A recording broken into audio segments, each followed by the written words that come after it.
April 18, 1945, the Ruhr Pocket, Western Germany. More than 500,000 exhausted German soldiers, hardened veterans who had fought from Stalingrad to Normandy, made a decision that would have seemed unthinkable only months earlier. They surrendered en masse to American forces rather than continue fighting or attempt to retreat to German lines.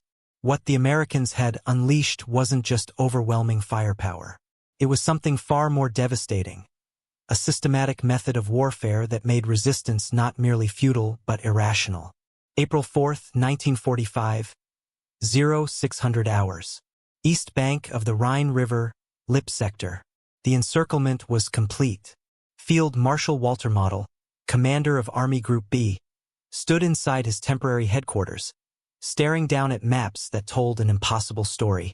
In just 12 days, American armored spearheads had accomplished what German military doctrine deemed operationally impossible: the complete encirclement of an entire army group, 325,000 combat troops, plus support units, supply personnel, and stragglers. Over 430,000 men were now trapped inside a pocket barely 50 miles wide. But the numbers alone didn't make this moment unprecedented.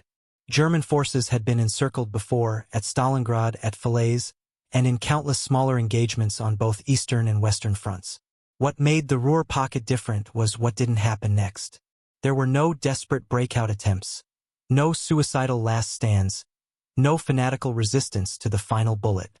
Instead, over the next 2 weeks, the largest mass surrender on the Western Front would unfold, revealing something that terrified the German high command more than any Allied weapon. Their soldiers had stopped believing in resistance. The Americans called their strategy vertical envelopment. Behind that sterile military term lay a revolution in combined arms warfare, a method perfected through 3 years of hard fighting, from North Africa to the Rhine. Major General J. Lawton Collins, commander of 7 Corps, had developed a system of warfare that didn't just defeat German defenses, it made the very act of defending them psychologically impossible. For years, German troops had been told that the Americans were soft, inexperienced, and dependent on material superiority rather than fighting skill. They believed that German tactical brilliance and sheer willpower would overcome American industrial might. Army Group B was filled with veterans of the Eastern Front.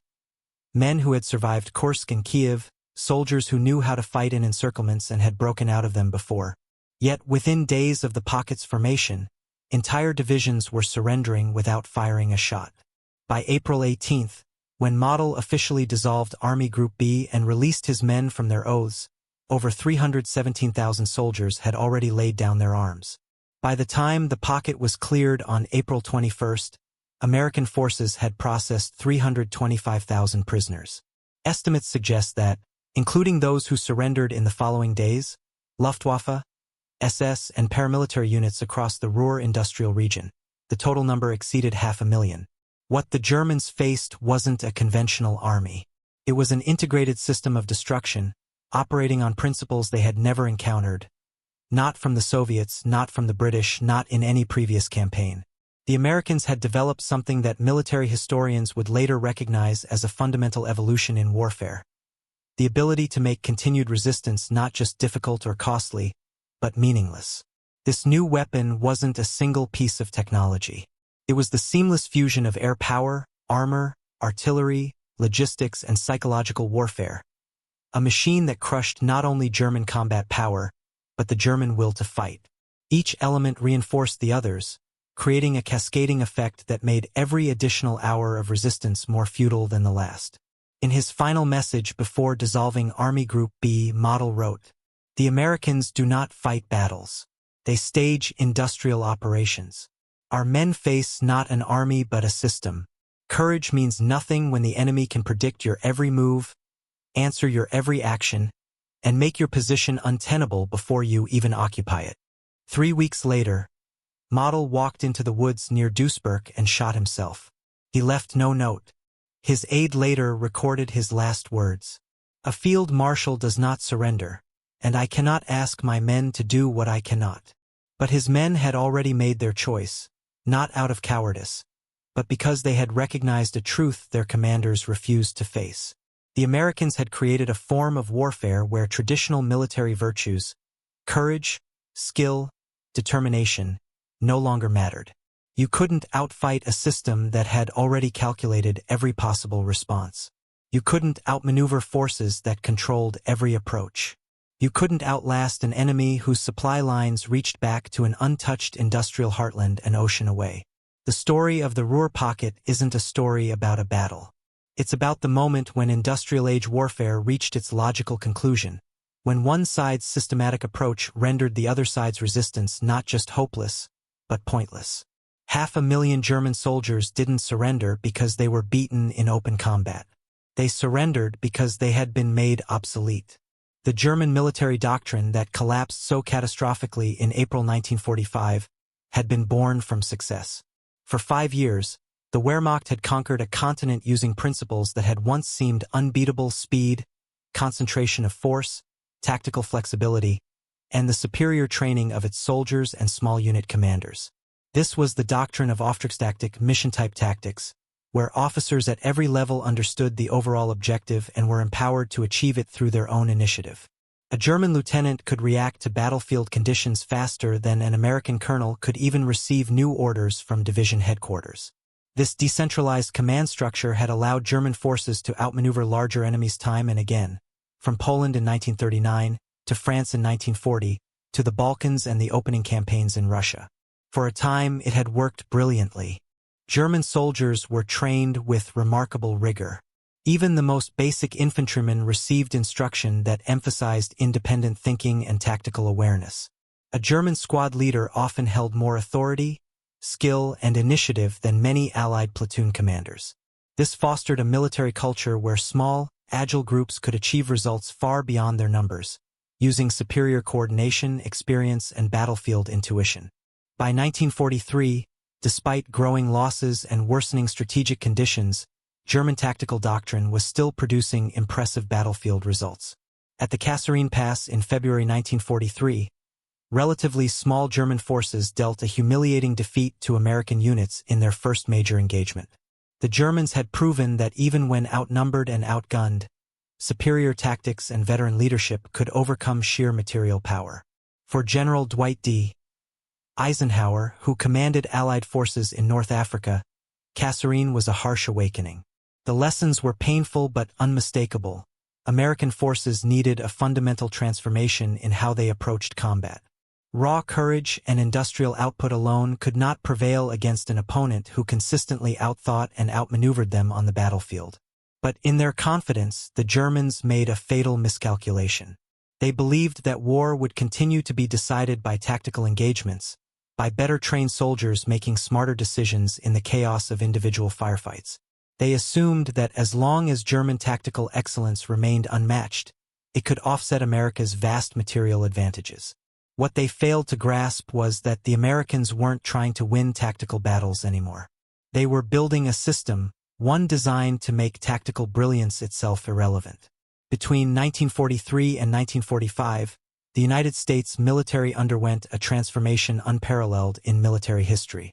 It wasn't just about creating better soldiers, though American training improved dramatically. It was about constructing an integrated war machine where individual decisions mattered less than the unstoppable efficiency of an entire operational system. The scale of American logistical preparation was beyond anything the German military could even imagine. By early 1945, U.S. forces in Western Europe were supported by a supply network that delivered 26,000 tons of supplies every single day. Each American division crossing the Rhine carried artillery support that could unleash in 1 hour more explosive tonnage than an entire German corps could fire in a day. But logistics alone didn't explain what happened in the Ruhr. The Soviets, after all, had enjoyed massive material superiority on the Eastern Front. Yet the Germans had continued to fight them with desperate ferocity even in hopeless conditions. At Budapest, German and Hungarian troops held out for 50 days, their resistance ending only in annihilation. At Breslau, the garrison fought for 82 days, refusing to surrender even after Hitler's death. Against the Americans, however, that same iron determination simply evaporated. The difference wasn't firepower. It was predictability and inevitability. American doctrine had evolved into something the Germans derisively called Materialschlacht, material battle, but that term didn't fully capture what made it so psychologically devastating. The Americans had developed a systematic approach to warfare in which every German move triggered an immediate, overwhelming, and precisely coordinated response. Artillery observers could call in fire missions within minutes. Air support appeared overhead within an hour. Tank columns maneuvered to cut off retreat routes even before German commanders realized their positions were compromised. It wasn't that the Americans were somehow reading the Germans' minds through intelligence breakthroughs or extraordinary generalship. They simply possessed enough manpower, firepower, and mobility to prepare for every possible outcome, simultaneously. It turned the battlefield into a closed system, one where every German action automatically invited its own destruction. Colonel General Alfred Jodl, operations chief of the German Armed Forces High Command, recorded his despair in his diary in March 1945. Against the Americans, our tactical doctrine has become a prison. Every principle that once served us well against the Poles, the French, even the Soviets, now works against us. Our flexibility means nothing when the enemy has prepared responses for every option. German soldiers trained with extraordinary rigor. Even the most basic infantry received instruction that stressed independent thinking and tactical awareness. A German squad leader often possessed more authority and battlefield savvy than many Allied platoon commanders. That culture let small, cohesive units achieve outsized effects through superior skill and initiative. By 1943, even as losses mounted and the strategic picture worsened, German tactical doctrine still delivered striking results. At Kasserine Pass in February 1943, relatively small German forces handed American units a humiliating defeat in their first major engagement. The episode proved that, when commanded by veterans and led by seasoned officers, superior tactics could overcome greater numbers and firepower. For Allied commanders like General Dwight D. Eisenhower, Kasserine forced a painful reckoning. American training and doctrine had to change. Raw courage and industrial output alone would not be enough against an enemy who could consistently outthink and outmaneuver at the tactical level. Yet the Germans made a fatal assumption. They believed the decisive factor in war would remain tactical engagements, that better trained soldiers and smarter decisions in isolated firefights would decide outcomes. As long as German tactical excellence persisted, they assumed it would offset American material superiority. What they failed to grasp was that the Americans were no longer trying primarily to win tactical skirmishes. They were building a system designed to render tactical excellence irrelevant. Between 1943 and 1945, the U.S. military transformed in a way with no precedent in military history. It wasn't merely about crafting better individual soldiers, although American training did improve dramatically. It was about assembling an integrated operational machine in which isolated tactical choices mattered far less than systematic, overwhelming operational superiority. The scale of American logistics was something German planners could scarcely imagine. By early 1945, forces in Western Europe were sustained by a network that delivered 26,000 tons of supplies a day. Every American division crossing the Rhine had artillery support capable of firing, in an hour, more explosive tonnage than an entire German corps could expend in a day. But logistics alone don't explain the collapse of will. The Soviets had enjoyed even greater material superiority on the Eastern Front, yet German troops often fought on with desperate determination to the bitter end, at Budapest for 50 days, at Breslau for 82. Against the Americans, that same determination dissolved. The difference was not raw firepower. It was predictability and inevitability. What the Germans called Materialschlacht, a battle of material, still missed the core of the problem. The Americans had developed a method in which every German action triggered a preplanned, overwhelming response. Artillery missions called in within minutes, air support on scene within an hour, armored columns maneuvering to cut withdrawal routes before commanders even realized their positions were compromised. It wasn't clairvoyance, it was sheer capacity, the ability to prepare for every contingency simultaneously. The battlefield became a closed system where any German initiative automatically produced its own crushing reply. Colonel General Alfred Jodl, operations chief of the German Armed Forces High Command, recorded the despair of March 1945. Our initiative is meaningless when every action triggers overwhelming retaliation. We are fighting an opponent who doesn't need to outthink us. They've made thinking irrelevant. This was the context Army Group B faced when American forces crossed the Rhine. They brought tactical excellence, veteran leadership, and iron determination into a fight where none of those qualities mattered. They expected a battle. Instead, they encountered an industrial process designed to make battle impossible. The German defensive preparations in the Ruhr reflected 5 years of hard-won tactical knowledge. Army Group B was no collection of green recruits or demoralized rear units. It contained hardened formations, the 116th Panzer Division, veterans of Normandy, the 3rd Panzer Grenadier Division, hardened in Italy and France, the 338th Infantry Division, survivors of the Eastern Front. These were not men who cracked easily. General Gunther Blumenried, commanding the 1st Parachute Army within the Pocket, had overseen defensive preparations through January and February 1945. Planning documents captured after the surrender revealed meticulous attention to lessons learned during 3 years of retreat. Interlocking fields of fire for every position, demolition charges on every bridge, crossroads pre-registered for artillery, and prepared defensive works along every likely American axis of advance. The Ruhr industrial region offered natural advantages. More than 4,000 factories, countless mine shafts, densely built urban areas ideal for defense. Rivers, canals, and industrial complexes channeled approaching forces into predictable routes. German engineers had spent months turning factories, city blocks, and river crossings into killing grounds. Divisional intelligence showed they understood American strengths. They knew of U.S. artillery superiority and planned immediate dispersal when forward observers appeared.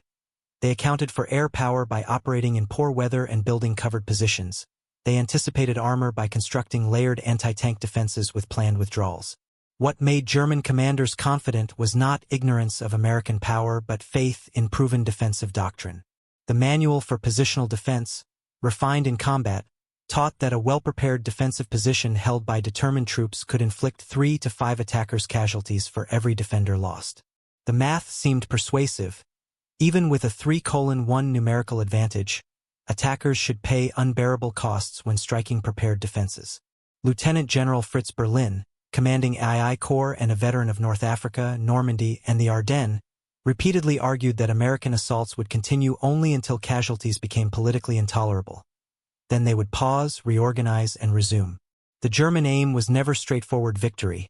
It was to make success too costly, to buy time for Wunderwaffen negotiations, or some miracle to avert total defeat. On paper, the Pocket looked ready for protracted resistance. Ammunition stocks could last weeks. Food had been consolidated from the surrounding region. Medical facilities were established, communications linked major positions. Colonel Wilhelm Vivig, operations officer for the 15th Army, wrote in his journal on April 3, the day before encirclement, "The Americans will find the Ruhr a very different battle than their race across France. Here we fight from prepared positions with our backs to our homeland. Their speed means nothing. They must come to us, and we will make them pay in blood for every kilometer. We have studied their methods. We know their patterns. We are ready." Every German assumption, however, carried a fatal flaw. They had prepared for a battle, a war of terrain, tactics, and valor where skill and determination could blunt material inferiority. They had built a fortress meant to endure siege warfare as understood for centuries. What they could not prepare for was an opponent that had moved beyond conventional battle. The Americans had not come to fight the Ruhr. They had come to process it. That distinction, fighting versus processing, would become obvious within hours of the encirclement's completion. Once German soldiers grasped it, their carefully prepared defenses ceased to be fortresses and became prisons. What the Americans deployed against the Ruhr was not a secret weapon or single revolutionary technology. It was something far more lethal: systematic operational integration, a doctrine later described by historians as synchronized warfare. The innovation lay not in any single component but in how each element functioned as part of a single, relentless mechanism. An approach refined by Lieutenant General Omar Bradley's 12th Army Group Staff during the winter of 1944. The timing was what broke the German mind. Every decision, every order, every attempt at initiative seemed to arrive too late. The Americans were already there, already waiting, as if they had read the enemy's thoughts in advance. By April 8, entire German regiments reported paralysis in command. Officers hesitated to move units for fear of triggering another precise American strike. Communications became frantic. Radio operators described feeling hunted by mathematics. Every transmission brought a response. Artillery within minutes, airstrikes within the hour. To men trained on initiative and maneuver, the very essence of German tactical pride, this new reality was unbearable. Their skills, their training, their instincts, all had become liabilities. Every adaptation they attempted only revealed new vulnerabilities, systematically exposed by a machine-like opponent. It was not chaos the Americans brought, it was perfect order. In every direction, the German soldier found himself facing the same pattern. Reconnaissance first, then artillery, then armor, then air. A sequence as predictable as the sunrise, and as unstoppable. By April 9th, the pressure began to tell. Frontline reports spoke of units abandoning positions at the first sign of artillery preparation. Veteran NCOs tried to hold the line, shouting that the barrage cannot hit everywhere. But then, inevitably, it did. Psychological collapse spread like contagion. It wasn't fear of death. German troops had faced that countless times before. It was the growing realization that their actions no longer mattered. There was no space for initiative, no room for survival through skill. The battlefield had become a chessboard controlled entirely by the enemy. Captured German officers later confessed that the experience felt inhuman. One colonel described it as fighting against a god, not a man. Every move he made was anticipated, every countermeasure crushed before it could form. "We were not defeated," he wrote after the war. "We were erased." Even veteran formations, men who had survived Stalingrad, Normandy, and the Ardennes, found themselves unraveling. A battalion that had once executed flawless tactical withdrawals now splintered under pressure, each platoon retreating in isolation, convinced the others had already fallen. The Americans didn't have to break German defenses. They simply let them dissolve under the unbearable weight of inevitability. By April 10th, German morale had collapsed in sectors that, days earlier, had been considered impregnable. Reports from 7th Corps noted that entire positions were found abandoned, heavy equipment left intact, ammunition stacks untouched. Prisoners spoke of officers disappearing, of orders that never came, of a creeping certainty that resistance was meaningless. In one pocket near Una, American patrols advanced cautiously, expecting ambush, only to find hundreds of German soldiers sitting quietly in their trenches, rifles laid across their knees. When questioned, a sergeant replied simply, "Why fight? You already know where we are." The system that Brigadier General Forson had built, that seamless fusion of intelligence, timing, and logistics, had achieved something few military doctrines ever could. It had weaponized inevitability. The Germans had entered the Ruhr believing they could fight another Kasserine, another Normandy, a test of tactical brilliance. Instead, they found themselves trapped in a new kind of war, a war where brilliance no longer mattered, where courage no longer saved, where every move was answered before it was even made. And for the German army, once the most feared, most disciplined force in the world, that realization was not just a defeat.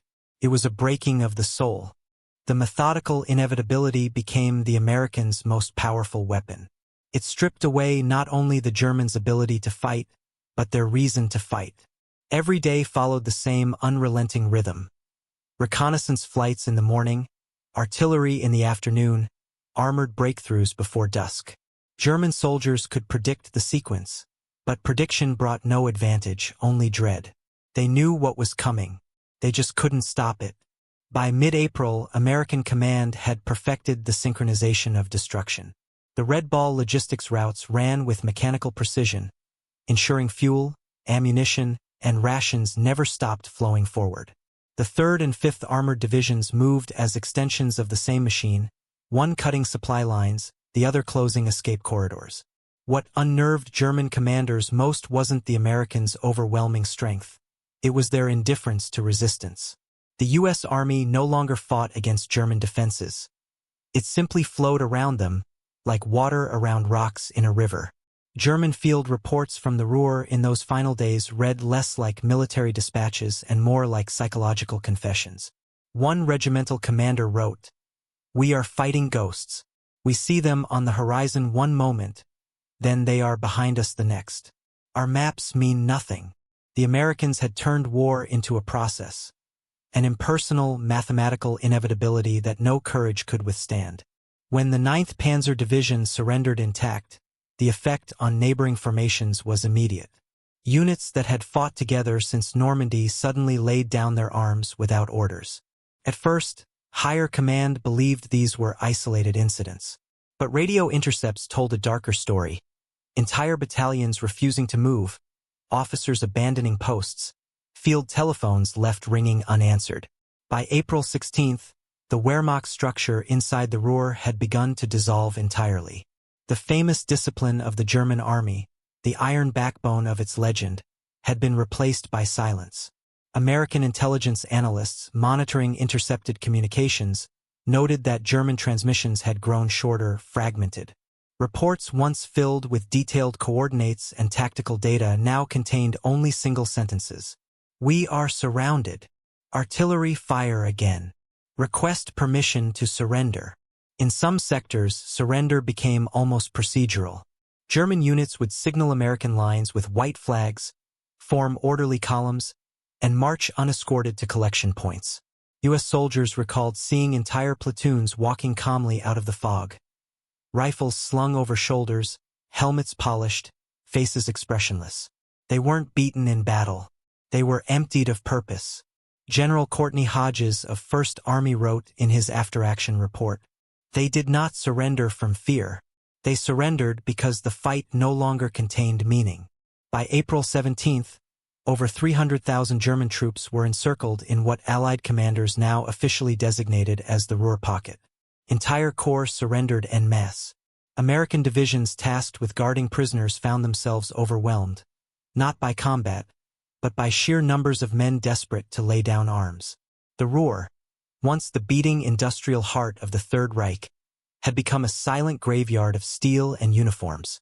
And in that silence lay the true victory of the American system. It wasn't just that they had outproduced the Germans. They had outpaced their will to resist. It was the triumph of a new kind of warfare, one not won by heroes or individual acts of valor, but by organization, timing, and the cold efficiency of a machine that never stopped moving. The German army had entered the Ruhr believing they were fighting men. What they met instead was a process, one that reduced their courage, their tactics, their entire martial tradition into nothing more than variables in an equation already solved. It marked the end of war as generations of soldiers had once known it, the end of the duel between men, of tactics shaped by instinct, and courage measured by risk. The Ruhr Pocket didn't collapse in a blaze of defeat. It expired quietly, crushed beneath a weight of precision, order, and inevitability. For the Germans trapped within it, surrender was not shame. It was logic. They weren't beaten in the traditional sense. They were simply rendered unnecessary to the outcome.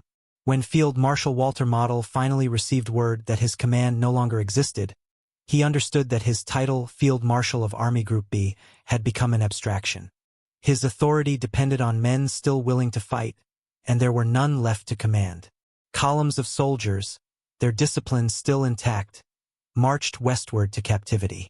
They saluted their superiors out of habit, not conviction. The war for them was finished. Model refused to surrender himself. On April 21, 1945, near Duisburg, he dismissed his staff, burned his papers, and walked alone into a wooded ravine. A single pistol shot ended the life of the man Hitler once called the Führer's fireman, the commander who had saved every front except the last one. His death was not a gesture of loyalty to Hitler. It was an admission that the kind of war he understood, the war of maneuvers, of fortifications, of willpower, no longer existed. By the end of April, the Ruhr had become a vast holding camp, an industrial plain turned into a landscape of surrender. Endless rows of disarmed men stretched beyond the horizon. American officers compared the sight to rivers of gray uniforms flowing through the valleys.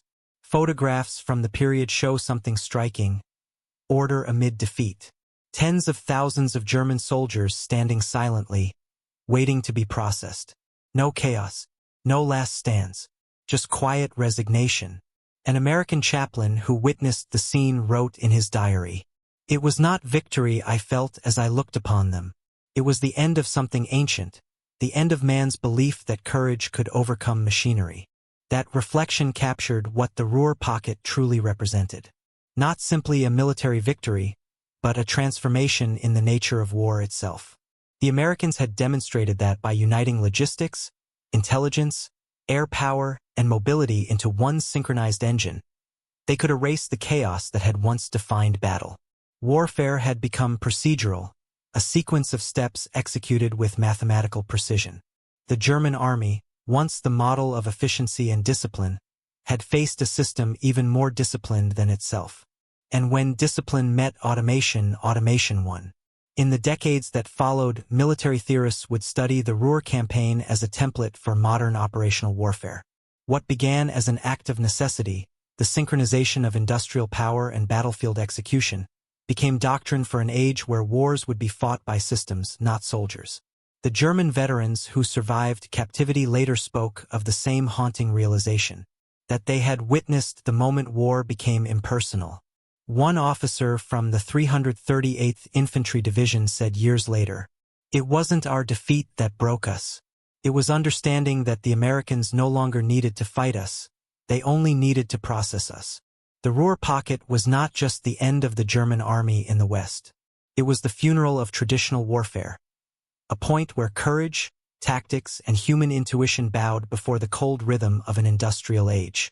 And from that rhythm, the future of all modern conflict was born.